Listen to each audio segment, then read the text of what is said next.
दर महिन्याला 18.5 लाख रुपयांचे भाड्याचे घर. हो, तुम्ही बरोबर ऐकलंय, 18.5 लाख.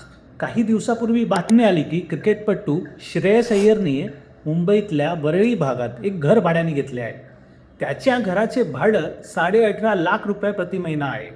3 वर्षाच्या या करारात तो एकूण 7 कोटी रुपयांपेक्षा जास्त रक्कम फक्त भाड्यापोटी भरणार आहे.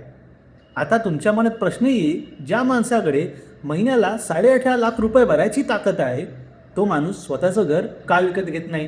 ही उधळपट्टी आहे की यामागे श्रीमंतांचं काहीतरी वेगळं गणित आहे? आजच्या या व्हिडिओमध्ये आपण हे अगदी सोप्या भाषेत समजून घेणार आहोत. नमस्कार, मी रोहित कापडी, बाय राईट मराठीमध्ये आपले स्वागत आहे.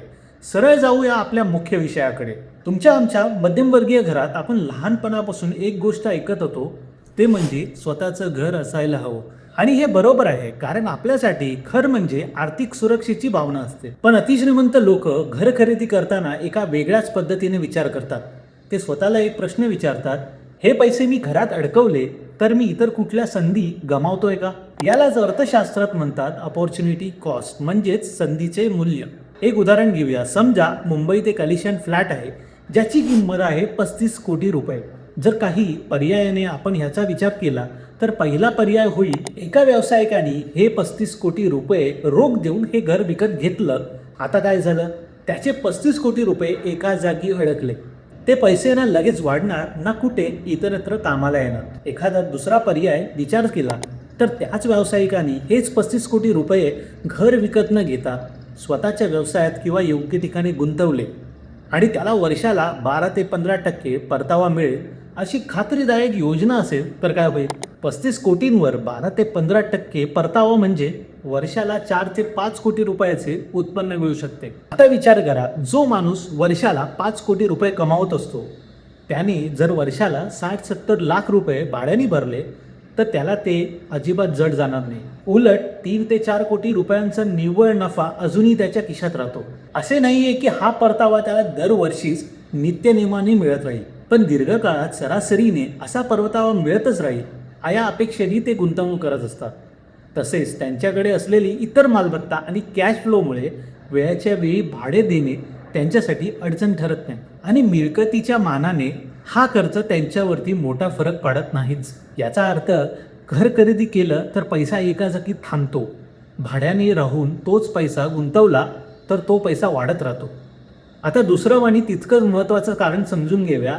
त्याचं नाव आहे रेंटल यील्ड. रेंटल यील्ड म्हणजे काय ते आधी सोप्या भाषेत सांगतो.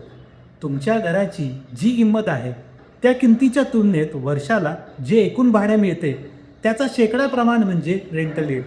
मुंबई, पुणे, दिल्लीसारख्या मोठ्या शहरांमध्ये लक्झरी घरांचा रेंटल यील्ड असतो 2 ते 3% मित्रांनो, हे सर्व हवेत न बोलता चला श्रेयस अय्यरच्या याच 18.5 लाख रुपये भाड्याच्या उदाहरणावरून थेट गणित मांडून पाहूया.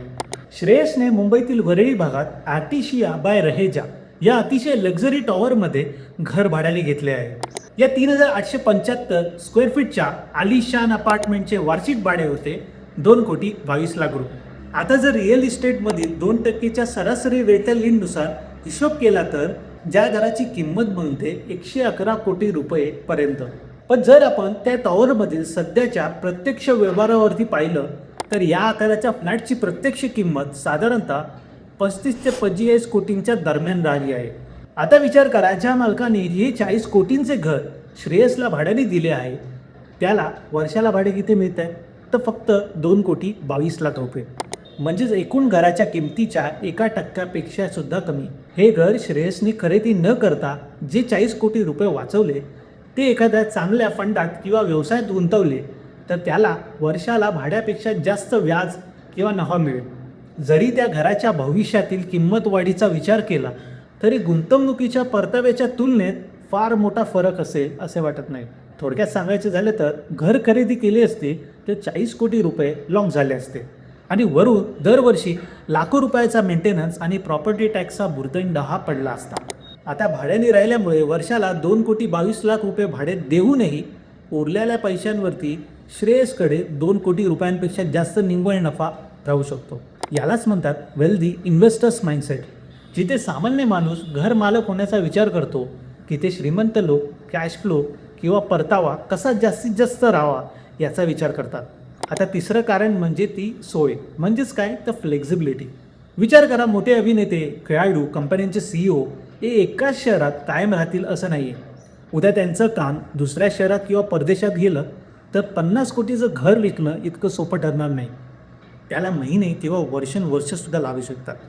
आणि त्यात ब्रोकरेज, स्टॅम्प ड्युटी, सगळ्यात महत्त्वाचं म्हणजे कॅपिटल गेन टॅक्स याचा मोठा फटका बसतो. पण भाड्याचं घर सोडणं एका महिन्याच्या नोटीसवर शक्य असतं. तसेच 50-100 कोटीच्या घराचा प्रॉपर्टी टॅक्स, सोसायटी मेंटेनन्स आणि दुरुस्तीचा खर्च दरवर्षी लाखांमध्ये असतो. पण भाड्याने राहिल्यावर हा सगळा खर्च घर मालकाला करावा लागतो, भाडेकरूला नाही. म्हणजे थोडक्यात काय, कोट्यावधीच्या सुविधांचा आनंद अगदी कमी खर्चात आणि कुठलीही डोकेदुखी न घेणं ही श्रीमंताची स्मार्ट स्ट्रॅटेजी असते.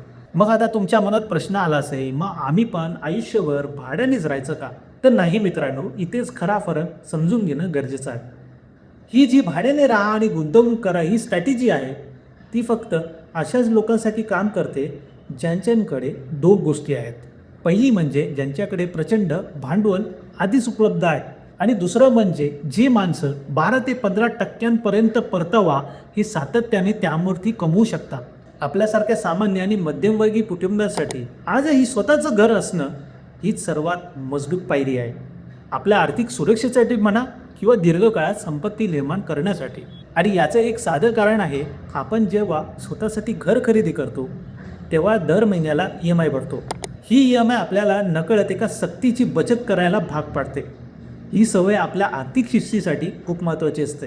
परंतु जर तुम्ही फक्त गुंतवणूक म्हणून दुसरं घर विकत घेऊन ते भाड्याने देत असाल तर मात्र तुमच्या विचारसरणीत गडबड आहे.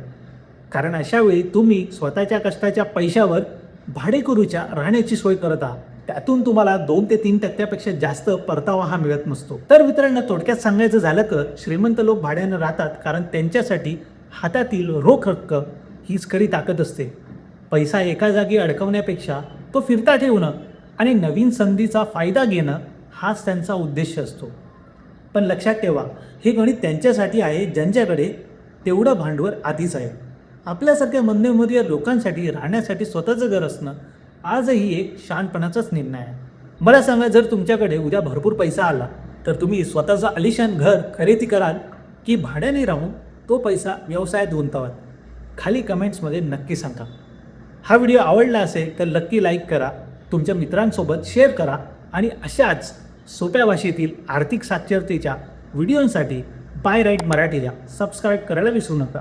धन्यवाद. जय महाराष्ट्र.